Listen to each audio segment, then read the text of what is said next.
Welcome to the Going Beyond podcast. I'm Randy Zinn. I'm an entrepreneur, wellness expert, author, and the founder of the Going Beyond movement. I'm constantly exploring how individuals can make the most impact on a daily basis. And here's what I've learned.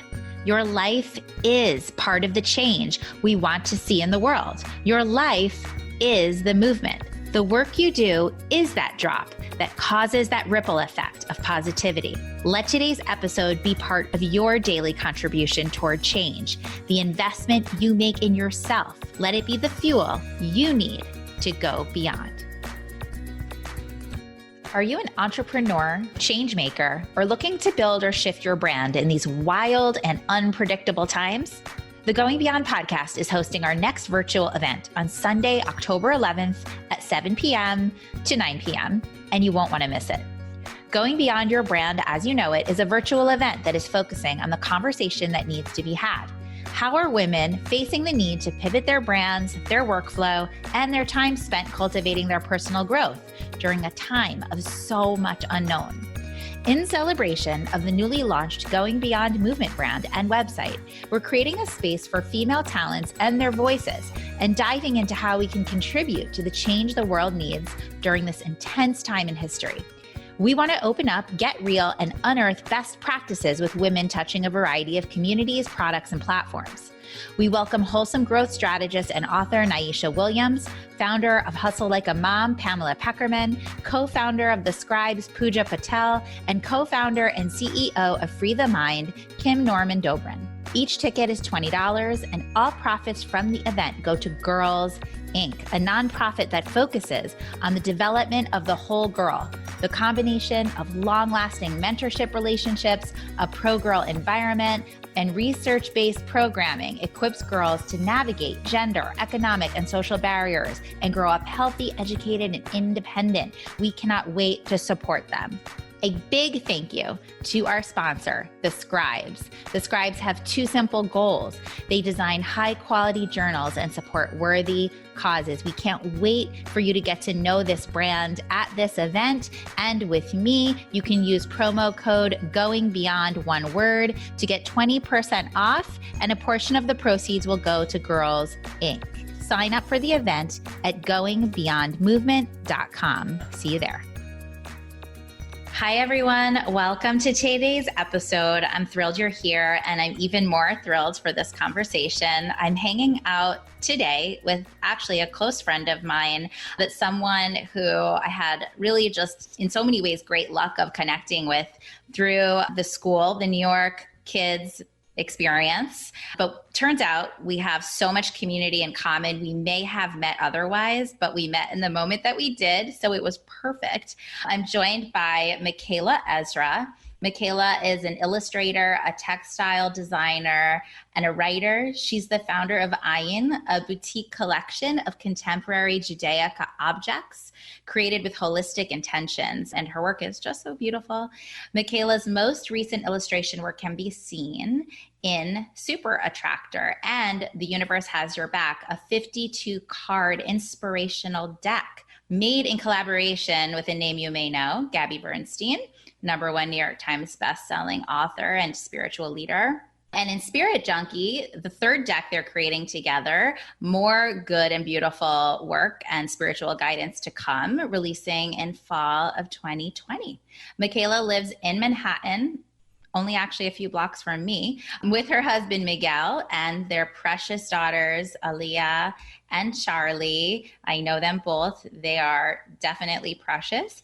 And, you know, my relationship with Micaela, it's like one of those people that I always want more time with. And that's good because it's not always like that, right? Like you meet the moms of kids in preschool and you kind of get a chance to hang out and you're like, that was nice and I'm done. But I am always like, I want more. And we've managed to have a little bit of solo time, but never enough. And so today's episode is a little bit self-serving because I get the chance to spend more time with Micaela, but I also get a chance to share the beauty of what she does with you. And I'm going to give just a little bit more of my personal insight on what she's sharing.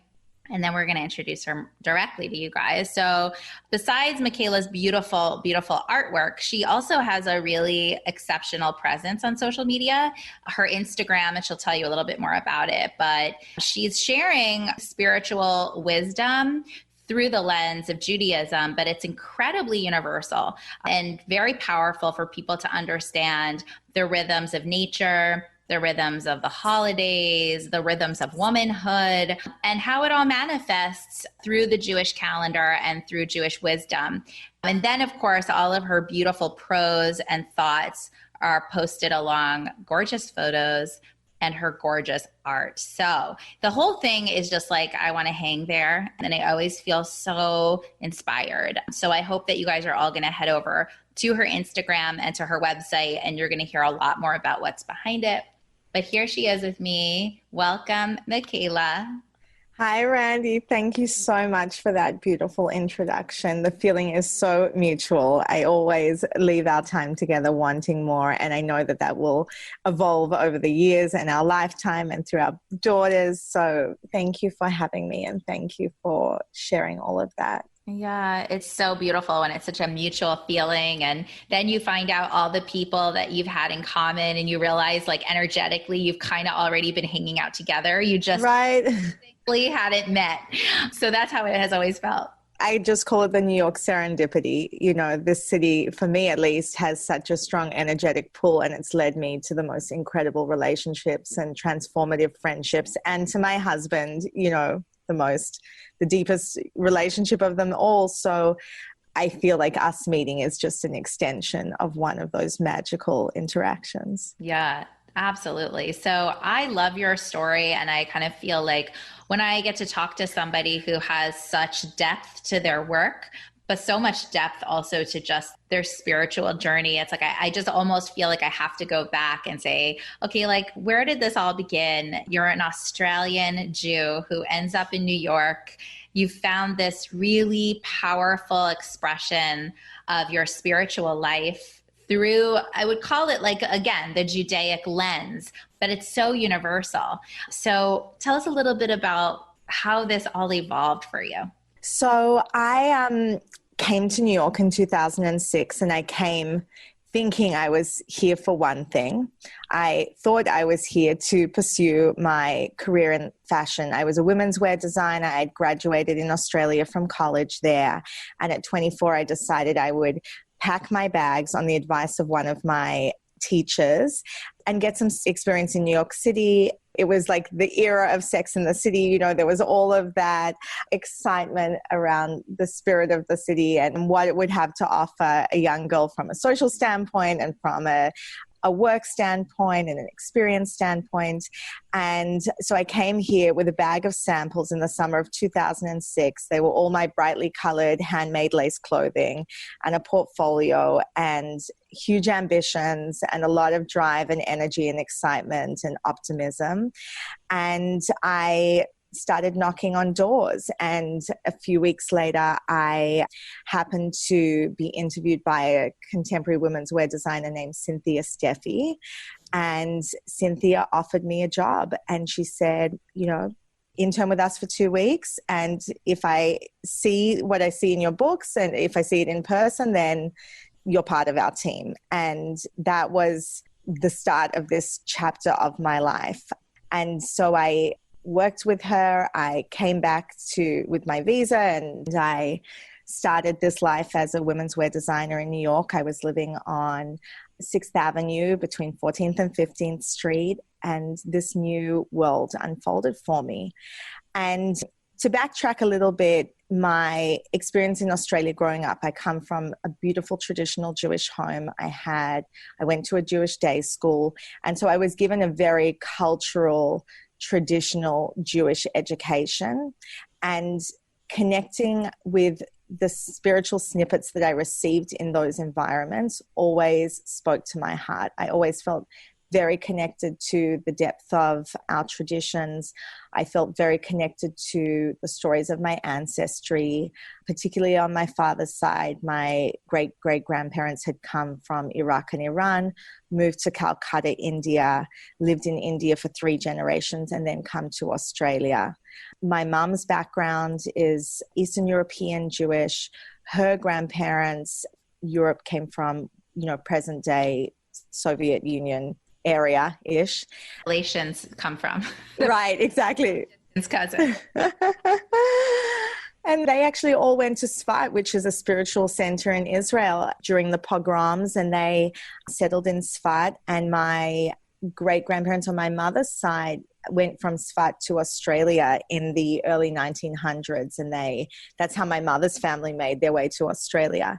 So I felt so connected to this rich, underpinning of Jewish migration and experience. And I probably couldn't articulate it then. I just knew that it felt like a strong connection to me, and it felt incredibly meaningful. And when I traveled to Israel for the first time at 15, it was a life-changing, enlightening experience, something that was intangible. And, now I would just say it just spoke to my soul. That whole experience spoke to my soul.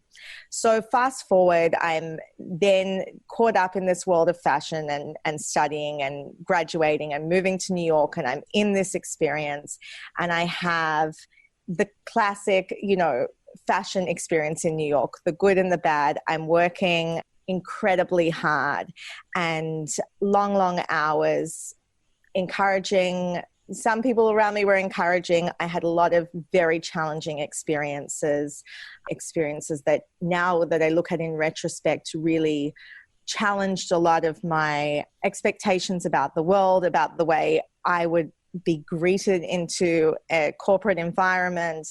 And I learned a lot during that time.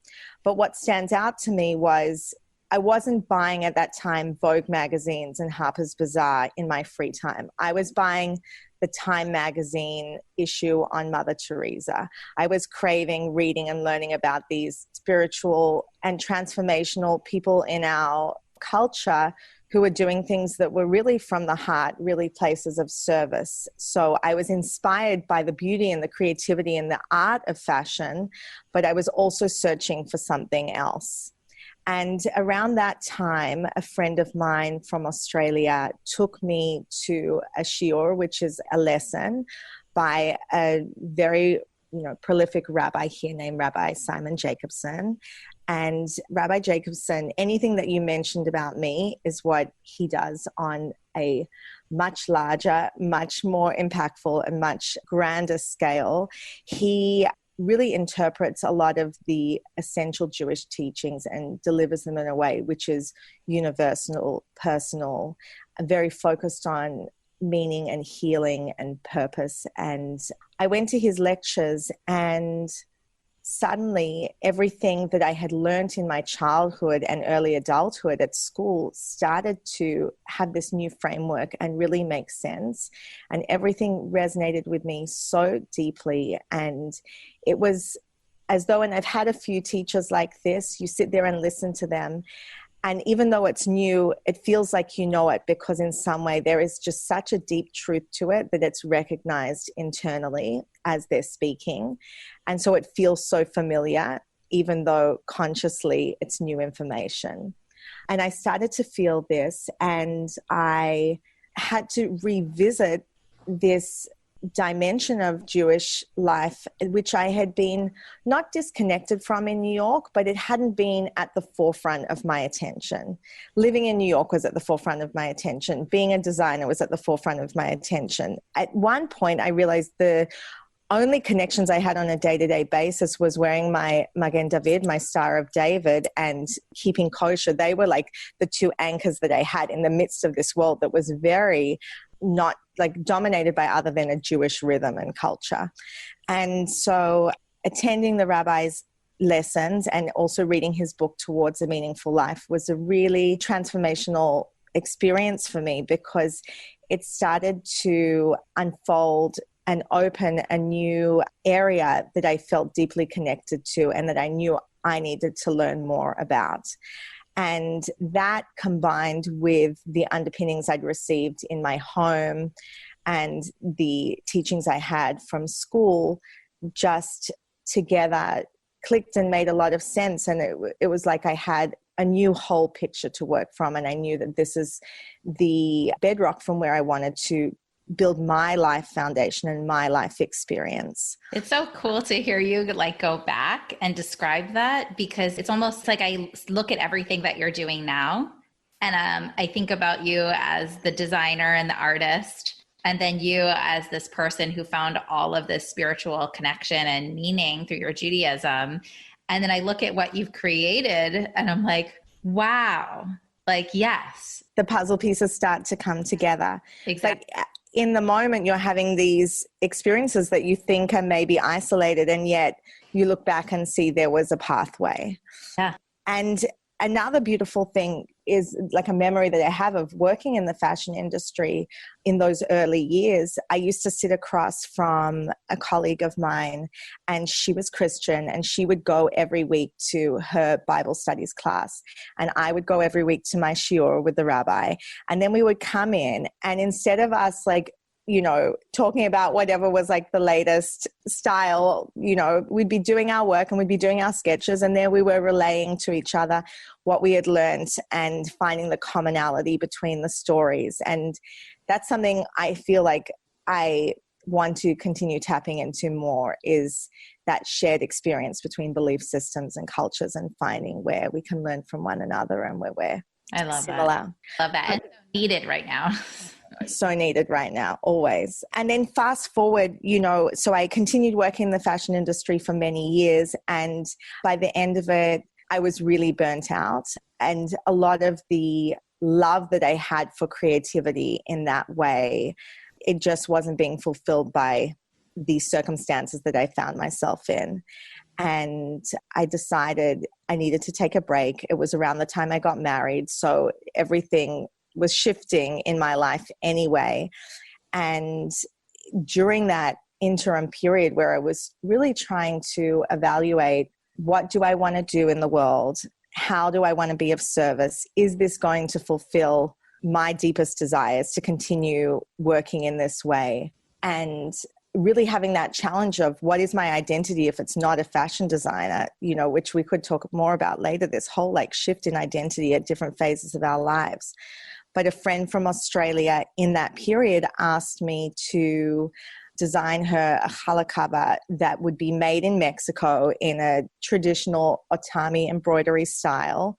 And I said, sure, yeah, I can do that, you know, thinking it would be super easy to find the community and to execute. And it was actually a few years until that got off the ground. But that was the first seed that was planted in terms of me exploring the world of Judaica and using my textile background for creating these heirloom objects in a way that felt meaningful and contemporary to me. And so that was like the seed that planted AHYIN. And then simultaneously to that, another friend, you know, started asking me about doing illustration work. And one of the first illustration jobs I did was with Latham Thomas at Mama Glow, and she had released her book on pregnancy, which I still reference now.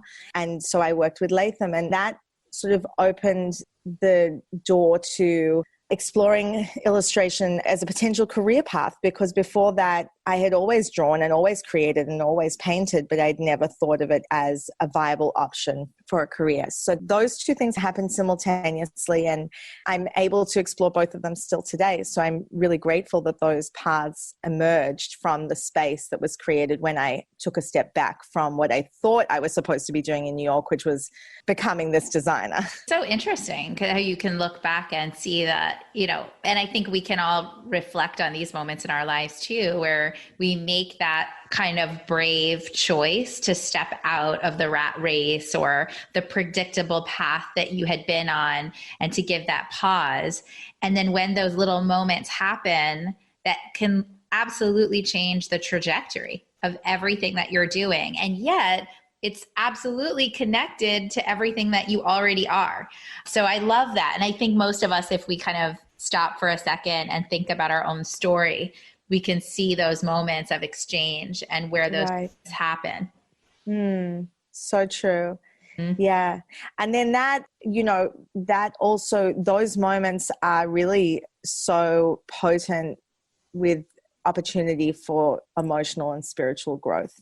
Like when we have to step away from, as you said, the rat race, or what we thought we should be doing, or what we had conditioned ourselves to believe was the identity that we were going to take on, or the role that we were going to take on at that phase of our lives. I always find it so personally intriguing. And I think many women are trying to explore the fusion of creating something that's a tangible, physical representation of, what they see or what they're drawn to, like a product or like a piece of jewelry, like what you've designed. And I've seen them, in person. And then to take that which comes from the heart and somehow infuse it into that creation and then share it with people. I think you've done it so well. And I'm sure it wasn't immediate. I'm sure that it took time for it all to kind of like really come together. I feel like we're witnessing you after some maturity in that expression. Of course, we all have that journey. Yeah. But I think it's so beautiful to see something that's so heart-driven manifest into something physical and deliverable. Yeah, thank you. And I do want to acknowledge that this was not like I left the fashion industry and 6 months later I had this business. This was a chapter of years, probably about 3 years for this to evolve into what was becoming what you see today on my website or on Instagram. And I remember in that time, and we don't really talk so much about the in-between time, right? We talk about the success periods. So if we focus for a minute on that chapter, I remember feeling, first of all, confused about what I was creating, because I went from a place where I had specific instruction. I had to make women's dresses. My motivation was to create clothing that people would feel confident in and happy in and joyful.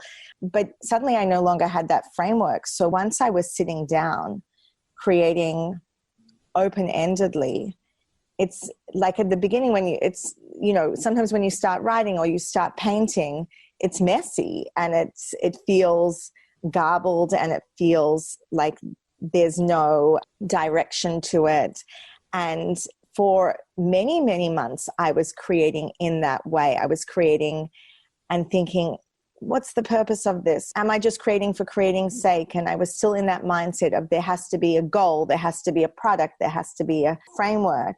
And so that was really a time of stripping back for me and resisting the urge to placate myself and to placate people around me who also were asking, why aren't you working in fashion anymore? Or what's your intention with this time? Or what are you building? I think it takes tremendous courage to be in a messy, unknown phase. But then that metaphor of the seed that needs to break down in the earth before it sprouts above the earth again, the seed actually needs to completely disintegrate and change its form before it can have a shoot that emerges from the earth, which becomes a plant and flowers again and bears fruit and so on and so forth. Part of that messiness is shedding one iteration of creativity and allowing yourself the freedom and the space to let something new bubble up. I also think that it's fascinating how people can question when you step off of the path that you were on, and then having that ability to stay the course even when it isn't clear yet and it feels messy. But at the same time, I find it interesting when others see that unique magic that you have and ask you to step in.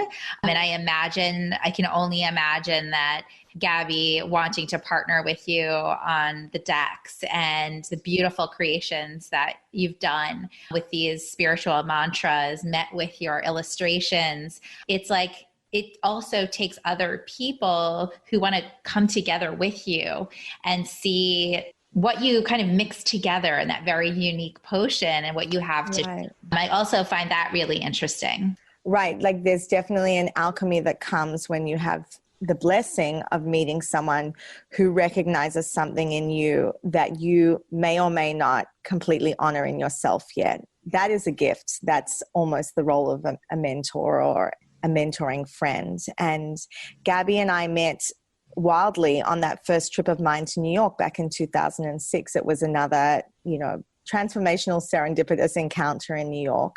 So we met even before I came to work in an official capacity. And so she understood my creativity and she understood the journey that I'd been on. And once again, like her card decks emerged at a time where I had then the space and the expertise to fulfill that role as an illustrator. And that may not have happened 7 years beforehand because I was so immersed in this other duty and responsibility that I had.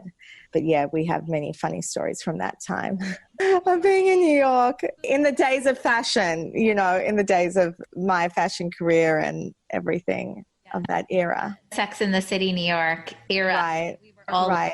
kind of identity that was extended to that idea. Whether it was real or not, who knows? But we all know what that means. Totally. And the other thing is, our friendship was also where I really began to explore a universal spiritual dialogue.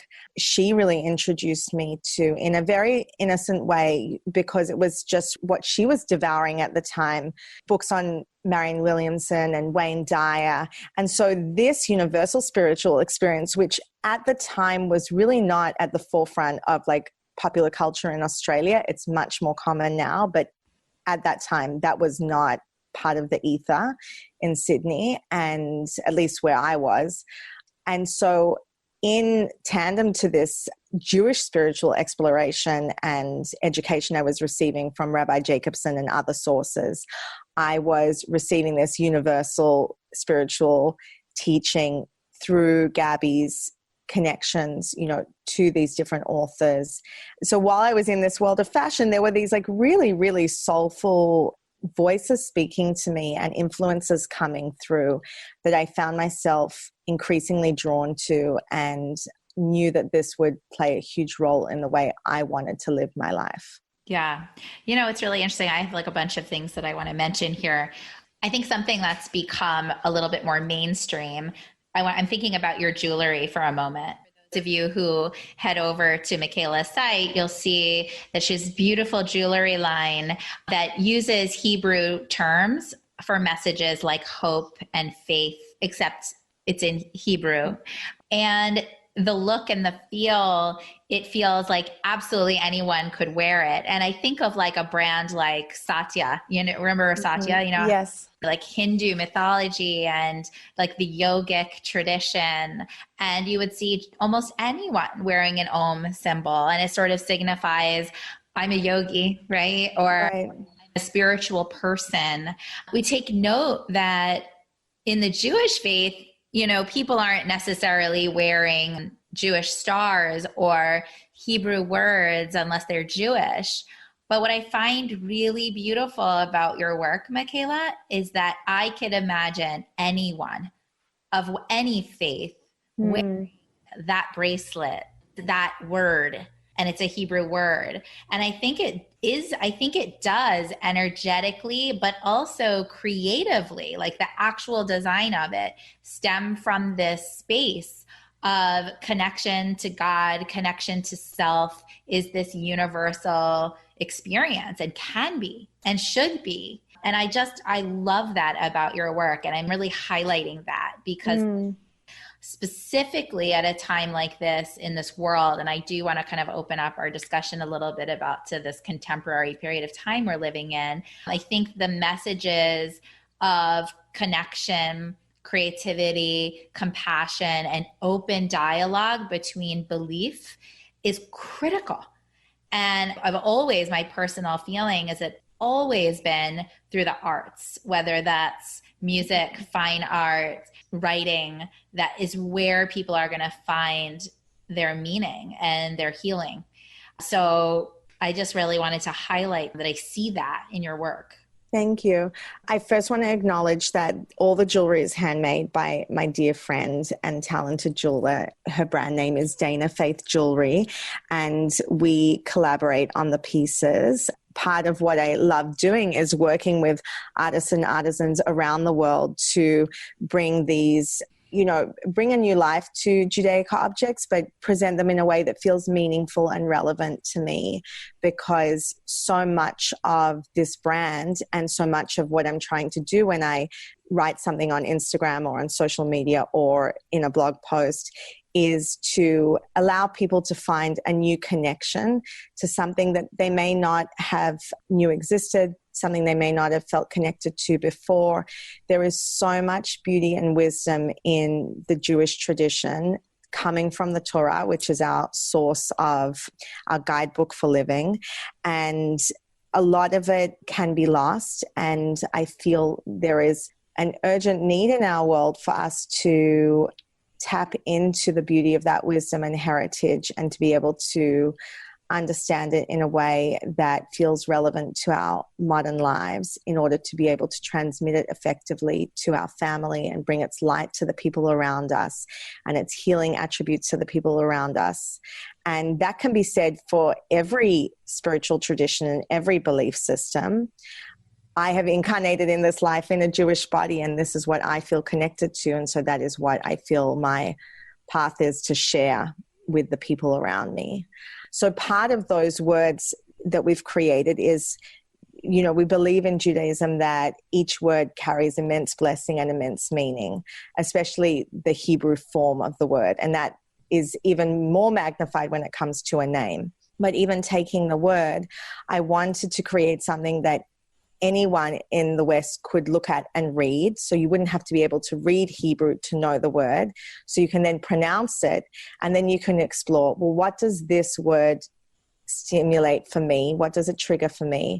What's the essential meaning behind it in Judaism? There's so much dimension to each word. It might, like I wrote something recently about the word amen, which we say at the end of a blessing, and we echo one another, and it's connected to that word emunah, which means faith. And well, what does that mean if you're echoing someone and you're connecting to the idea of faith? Is it that I connect more deeply to my faith when I honor what you've just said? Is it that I encourage your faith in the blessing by giving my echo to you?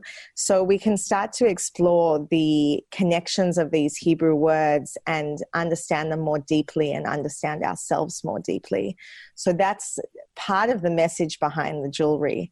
And the other thing that you said about it being universal, which I'm just really discovering what a gift that is, as we have these hard conversations that are coming up around, the social time we're in and emerging anti-Semitic, prejudices that we're witnessing in society, and how important it is for us to allow other people to also connect and understand, because the fear and separateness that breeds ill feeling towards one another comes from lack of understanding and comes from seeing each other as separate.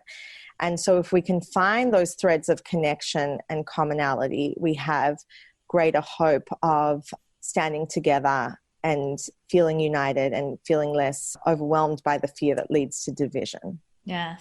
So during such a challenging time, like the time of this pandemic, the pressure it's put on each of us individually, on our society. I know you as a mom of two, soon to be more than two, so many things of just the kind of pressure that we feel as people, as women in particular. What has supported you? What has been a challenge, even as a person that has such knowledge of the Torah and of the faith? It's not easy this time. It's not. It's been, as you said, on every level, we've really been forced to examine ourselves, our thoughts, our priorities, our values. It's been an incredibly challenging time for me, as for everyone else. And thank God I know my blessings, and not nearly as challenging for me as for most of the world. So look, firstly, we're all dealing with the emotional reverberations of living through a pandemic and a time of health uncertainty and what that means to each one of us. As you mentioned, I'm pregnant, so that has exacerbated and shaped the experience of my pregnancy. And I've been challenged from like an emotional standpoint that I wasn't before, worrying about health in a way that I never was concerned about with my first two pregnancies. And then from a social standpoint, I mean, there are so many layers to unpeel and unravel. I think like anyone else, I have to take a step back because there are so many things I want to give my attention to in this moment and make sure that I'm doing correctly. This feeling of really needing to educate myself on so many different issues simultaneously, understanding more about racial injustice in this country, how that relates to me being Australian and the country and the culture that I grew up in, facing the world that I've immersed my daughters in and asking the hard questions of if I've done enough for them as a mother and an educator, and trying to understand more about what I can do in that format as a friend, as a woman. And then out of this is now bubbling also the conversation about anti-Semitism, and then trying to understand my role, how I can speak up with sensitivity towards the other social issues that are happening simultaneously, how we can use this time to come together as opposed to separate and point fingers. I'm actually reading an amazing book called How to Fight Anti-Semitism by Barry, I don't know how to pronounce her last name, if it's Weiss or Weiss, who was a writer for the New York Times and actually just stepped down from her position in the last few weeks. And she's written an amazing, amazing book describing the history of anti-Semitism, and I'm only partway through it, but already I'm so impressed by how articulate she is. And for someone like me who's been educated in this department already, to have this refresh and modern perspective. And she really also, she acknowledges the racial injustice in this country and how the two phenomenons are different and where we can help each other in this place. Yes. So to me, half the book that I've covered is already required reading for anyone that I can suggest it to. I'm going to check it out. I think that's such an interesting point. I think as an American Jew, there is always this confusing messaging around racial injustice and anti-Semitism. The confusingness being there's a story told that Jews have been kind of like the brethren of Black Americans, that we understand what it means to be oppressed. We understand slavery. We understand the loss of being othered, and therefore we've stood together. There is essence of truth there. There's not complete truth there. And I think if we really spend time understanding what you're saying, where are the similarities of experience and where are the distinct differences? Where can we truly support one another? I don't think that it's a coincidence that as we would see a rise of awareness of racial injustice, that we would also see a rise in anti-Semitism, because hate and otherness is hate and otherness. So there's so much to understand. And I've spoken to friends who are half Black, half Jewish. My children are half Black, half Jewish. Well, full Jewish, half Black. Right. Yeah, they are. It's, there can be the feelings that the Jewish population hasn't done a good enough job of listening, that it always comes back to, well, we understand because we've been through this. And I think that there is also a humbleness and an awareness that can only come by learning and sitting with it, feeling, allowing someone else to share their story also. And then usually when you do that, the reverse happens more naturally. Right. So there's a lot of work to be done. And I think as Jewish women, we have a very powerful place and powerful position to explore. Yeah. And that's also in the depth of this time and how painful it's been. and how painful it is to recognize the hurt that exists and the suffering that is continuing to go on, I feel so much hope for where we can move to.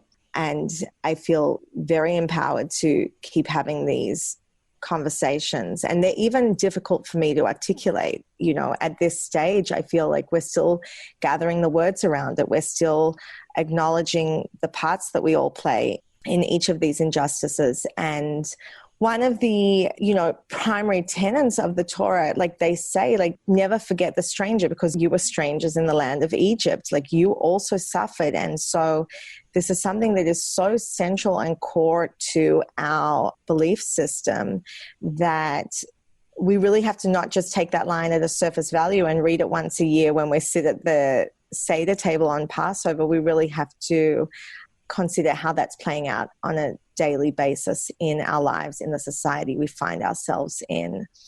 And we also have to, as Jews, educate ourselves on anti-Semitism so that we can recognize when it's occurring and we can do our part in creating connections and educating and having those dialogues to explain that to our counterparts as well. Absolutely. And I think if you can, just as you're saying, language is developing and there is a process to that. I think a deeper, as American Jews who have grown up, let's call it in the past 20 to 50 years, we've sort of had the more blessed version of what it means to be Jewish. And I think that it's critical that we do understand not only the history, but also the things that have continued to happen over time, because we don't want to be blindsided and we want to continue to educate. And if we can understand what the Jewish experience is, we're going to have even more heartfelt fire to support racial injustice because it's all connected, it's all the same spirit of fear. Right. We educate ourselves on one form, we better understand another. So I do believe that it's all important. Yeah, and you hit the nail on the head when you say we've lived in the most privileged time, in the most privileged part of the world. But this experience that we're having right now is not reflective of the experience even 30 or 50 years ago. And it's absolutely true that we have to do what we can to open our hearts to have greater compassion and greater empathy for everyone who's experiencing any form of subjugation or hatred or fear. Yeah. I love what you said, though, that you feel hopeful. Where is the hope coming from? I think the hope is coming from the honesty. I think the hope is coming from ripping off the Band-Aid and us really being willing to look at the shadows in ourselves, in society, because how can you fix something that you're denying? Whether we're talking about the issue of race in America or we're talking about anti-Semitism, if it's hidden, no one can grow from that. It's when you bring it out into the open and you're all brave enough to say, something's not right. I have a role in fixing this. I have a role in healing here, that growth occurs. So I think that that's what's happening now, at least around me and with the people that I'm surrounded by. And we're not where we need to be by any means, but we're at least moving down a path that's different to what existed even 3 months ago. Yes, I agree with you. And I'm so glad you brought up your beautiful kids because, there's this identity of Jews in America being white, and it's not. There's a huge portion of the community, and I think it's around 10%, which is colored or identifies as being white, non-white. And so these two phenomenons cannot be isolated. They're not opposing and they're not trying to compete for airtime. Like, we are only going to heal this together. I agree. I recently tuned into a conversation hosted by a group at my shul here in the Hudson Valley, and it was all about understanding Jews of color. And it was really, really powerful. There was audio recordings to listen to of these people talking about what it feels like to have to defend their Judaism and to sort of prove how they're Jewish if they're not white. It's really fascinating and heartbreaking. Fascinating meaning we just haven't heard enough of these words and these expressions. But I think this is also an opportunity, and I've since learned of profound, prolific educators and rabbis who are people of color who are out there doing this work. It's out there, but you have to get curious and seek it and understand it. And such a powerful space to explore, like we're saying, this plight that's actually more similar than different. Right. Although clearly different for some obvious reasons. But yeah, my kids have been a huge educational, heart-opening process for me. And it's still just beginning because they're only 4 and 8. But my rabbi told me from the beginning of, being pregnant with my son, that giving them a very clear connection from the beginning to their Judaism will have the lasting impact of their identity, because they can be all of it. Yes. As long as all of it is properly energized and acknowledged. And I'm watching that unfold. Absolutely. I mean, my son is very much connected to his Blackness, and very much even more since this has all come to the forefront. He expresses his desire and his need to be around people of color. And he is very much a Jew. He is learning Hebrew. He knows he wants a bar mitzvah in Israel. Like, all these things are real. Amazing. Yeah. So it's all there, and it's such a fluid identity that as a mother and, along with my husband, it's a blessing and an honor to be part of shaping. And, it's actually, as you say that, it so echoes everything that I'm trying to create with AHYIN, because what we do in our homes really is the greatest influence that we can have, on our child's life, more so than the school that we send them to and everything else. And what you're doing by giving him such a fluid and equal access to these beautiful, beautiful lineages that he holds and that Zara holds, is the greatest gift. And so much of AHYIN is centered around the home and empowering the mother to understand that she is the spiritual anchor of that domain, and the blessing that is, and the power that has to shape value systems and to influence the experience of your child's emotional well-being, and to heal family patterns and dynamics that have been passed down generationally, and to put something new and magical into the ether. Is really like what you are doing with your children is what I strive to capture every day, with whatever I write or portray in an image. Thank you. So as we start to close our episode, I can't believe how quickly the time went. We knew it would be that way. I know. Quickly though, I mean, I think those listening really got a sense of the spirit behind everything you do, but just quickly say, this is AHYIN. This is what we have. This is where to find. This is where to follow me on Instagram, etc.